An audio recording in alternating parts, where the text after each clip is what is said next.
ලෝකයේ උසම කඳු ඕනෑ තරම් තියෙන්න පුළුවන්. ඒත් එක ආගම්වලට අයිති ලක්ෂ සංඛ්‍යාත මිනිස්සුන්ගේ භක්තියෙන්, ආදරයෙන් සහ ගෞරවයෙන් අවුරුදු දහස් ගණනක් තිස්සේ පූජනීයත්වයට පත්වුණු එකම එක කන්දක් මේ ලෝකෙ තියෙනවා. ඒ තමයි අපේ රටේ තියෙන පින්බර ශ්‍රී පාදස්ථානය, නැත්නම් සමනල කන්ද.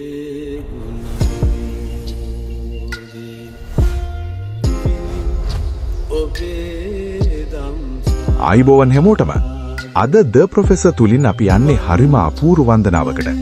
සීතල මීදුම අතරින් පරු පිරුණු අහස යටින් පඩිපෙළ දහස් ගණනක් උඩට නැගලා අපි අද සොයා බලමු මේ පූජනීය කඳු මුදුනේ සැඟවුණු ඉතිහාසය සහ එහි ඇති විශ්මිත තොරතුරු ගැන. ශ්‍රී පාදස්ථානය කියන්නේ හුදෙක් කන්දක් විතරක් නෙමෙයි.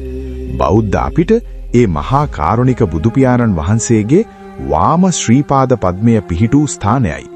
ඒ වගේම හින්දු භක්තිකයන් මේක ශිවන් ආඩි පාදම් ලෙසත්, ඉස්ලාම් සහ ක්‍රිස්තියානි භක්තිකයන් ආදම්ගේ කන්ද ඇඩම්ස් පීක් ලෙසත් හඳුන්වමින් මහත්සේ ගෞරව කරනවා.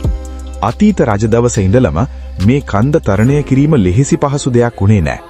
මහ වනාන්තර මැදින් වනසතුන්ගෙන් බේරිලා ශ්‍රීපාදයේ කරුණා කරන්න එදා මිනිස්සුන්ට ලොකු ධෛර්යයක් තිබුණා. අද අපි දකින මේ පඩිපෙළවල් නිර්මාණය වෙන්න කලින් වැල් ආධාරයෙන් කන්ද නැගපු අතීතය ඇත්තටම හරිම පුදුම සහගතයි. සිරිපා කරුණාවක තියෙන ලස්සනම දේ තමයි ඒකේ තියෙන අව්‍යාජ බව. කෝඩුකාරයෝ පේ වෙලා යන විදිහ, සීත ගඟුලෙන් නාලා පිරිසිදු වෙන එක, මේ හැම දෙයකම තියෙන්නේ ලොකු අධ්‍යාත්මික බැඳීමක්. තුන් සරණේ කවි කියමින් වෙහෙස නිවා ගනිමින් යන ඒ ගමන හිතට ලොකු සහනයක් ගේනවා. ඔයාලා දන්නවද? සිරිපා මළුවේ තියෙන 12 මහේ පහන කිසිම දවසක නිවෙන්න ඉඩ දෙන්නේ නැහැ. ඒ වගේම ඉහළට ගියහම මුලින්ම දකින ඒ සමන් දෙවි හාමුදුරුවන්ගේ රූපය අපිට සිහිපත් කරන්නේ මේ අඩවිය ආරක්ෂා කරන ඒ අදෘශ්‍යමාන බලවේගය ගැනයි. මේ ගමනේ තියෙන වටිනාම සහ ලස්සනම මොහොත උදා වෙන්නේ පාන්දර 5:30ට විතර.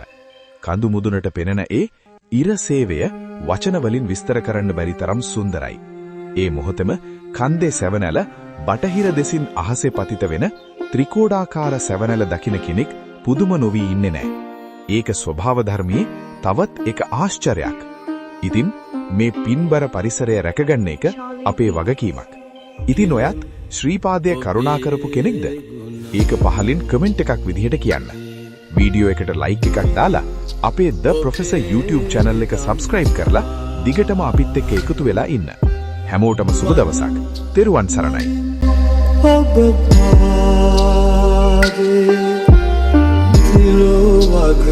බුදු